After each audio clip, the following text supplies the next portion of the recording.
दिल्ली सल्तनत के गुलाम वंश के सुल्तानों में बलबन का नाम विशेष उल्लेखनीय है। बलबन ने 1265 से लेकर के 1287 तक शासन किया और इसके बाद में इसके उत्तराधिकारी कैकबाद और शमशुद्दीन की उमर शासक बने। अतः बलबनी राजवंश 1265 से लेकर के 1290 तक शासन किया। इसके पश्चात खिलजी वंश का शासन प्रारंभ होता है। गयासुद्दीन बलबन, जिसे जमालुद्दीन बसरी ने दिल्ली से खरीदा था और फिर उसने इल्तुतमिश के हाथों उसे बेच दिया। बलबन के बचपन का नाम बहाउद्दीन था। बलबन ने बलबनी राजवंश की स्थापना की। वह इलवारी जाति का द्वितीय शासक था। नासिरुद्दीन महमूद के समय बलबन को उलुग खां सर्वोच्च खान की उपाधि दी गई तथा सेना का सर्वोच्च पद नायब-ए-मुल्कात पद प्रदान किया और बाद में नासिरुद्दीन महमूद ने उसे अमीर हाजिब के पद तक पहुंचाया। बरनी के अनुसार उसने नायक की उपाधि धारण की। उसने 20 वर्ष वजीर के रूप में और 20 वर्ष सुल्तान के रूप में कार्य किया। एबी हबीबुल्लाह ने बलबन के शासनकाल को सुदृढ़ता का युग कहते हुए कंसोलिडेशन का नाम दिया है। Doctor AL. श्रीवास्तव के अनुसार बलबन में दो दोष थे।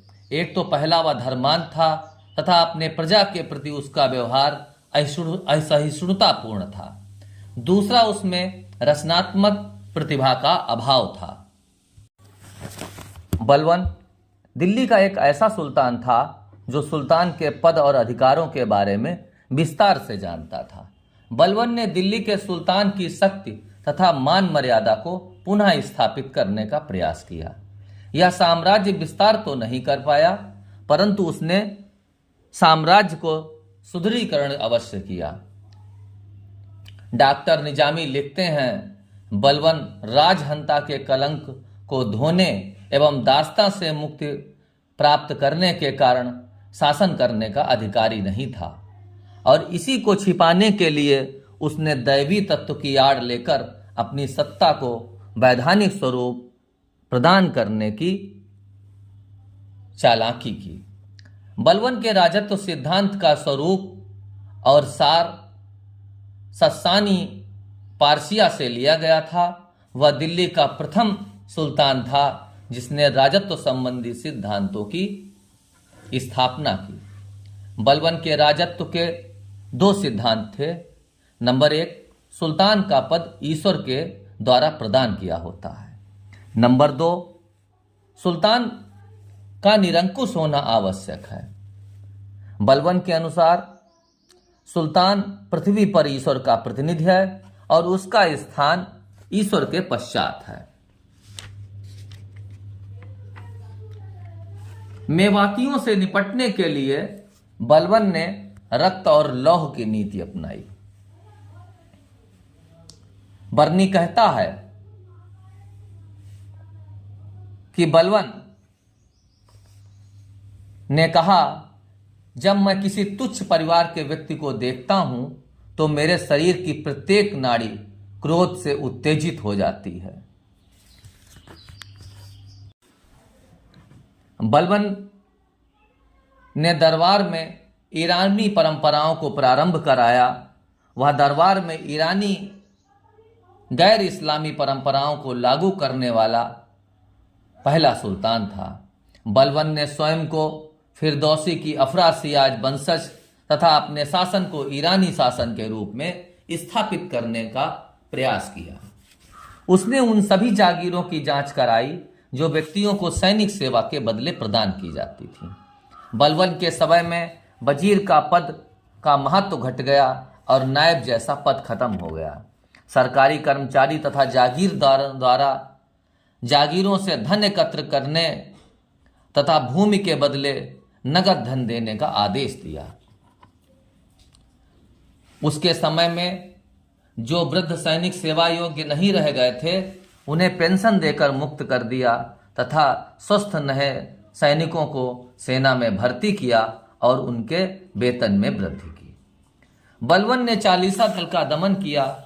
उसने 20 वर्ष के नायब काल में या तो चालीसा दल के सदस्य मर चुके थे और या फिर वृद्ध हो चुके थे। बलबन के शासन की सफलता का श्रेय गुप्तचर विभाग को जाता है, जिसकी स्थापना उसने सामंतों की गतिविधियों पर देखरेख के लिए की। बलबन ने मंगोलों से मुकाबला करने के लिए सैन्य विभाग दीवाने अर्ज की स्थापना की। साथ ही इमादुत मुल्क को दीवाने आरिश के पद पर नियुक्त किया और उसे रावत अर्ज की उपाधि प्रदान की।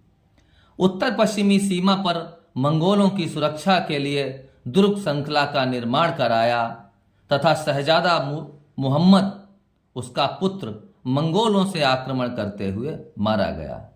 शहजादा मुहम्मद के समय अमीर खुसरो, जो कि एटा का निवासी था, उसने अपना साहित्यिक जीवन शुरू किया। अमीर खुसरो को तुतीय हिंद भारत का तोता कहा गया तथा मुहम्मद के समय में ही अमीर हसन, जिसे भारत का सादी कहा जाता है, उसने भी अपना साहित्यिक जीवन शुरू किया। बलबन ने सिजदा, घुटनों के बल सिर झुकाकर पावोस, सुल्तान का चरण चुम्बन जैसी प्रथाओं को प्रारंभ कराया, जो कि ईरानी तथा गैर इस्लामी समझी जाती थी। उसने ईरानी त्यौहार नवरोज को प्रारंभ कराया। बलबन ने इक्तादारों के भ्रष्टाचार को रोकने के लिए ख्वाजा नाम के अधिकारी की नियुक्ति की। बलबन ने गुप्तचर प्रणाली को मजबूत बनाया तथा बरीद गुप्तचर अधिकारी की नियुक्ति चरित्र, ईमानदारी आदि की जांच करके की।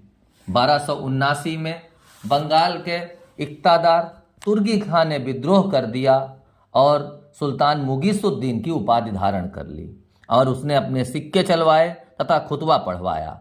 1280 में बलबन बंगाल गया। उसने तुर्गिल खां को मार डाला। आरपी त्रिपाठी के अनुसार बलबन एक उत्तम अभिनेता था, जो कि आधुनिक फिल्मी सितारों की भांति दर्शकों को मंत्रमुग्ध कर देता है।